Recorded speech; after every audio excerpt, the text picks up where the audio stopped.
Hi guys, today we are making broad beans curry.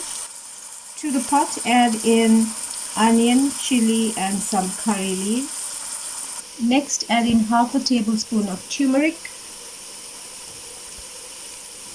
half a tablespoon of Jeera powder, as well as half a tablespoon of Garam Masala,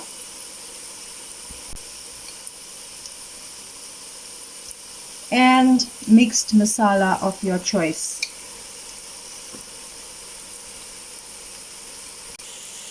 Let this fry.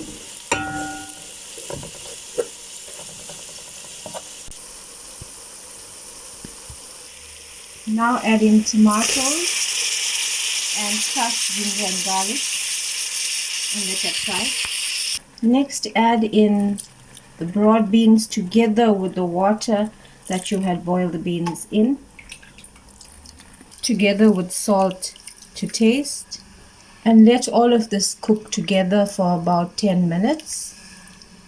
Add in as many potatoes as you like. The curry will be cooked once the potatoes have softened.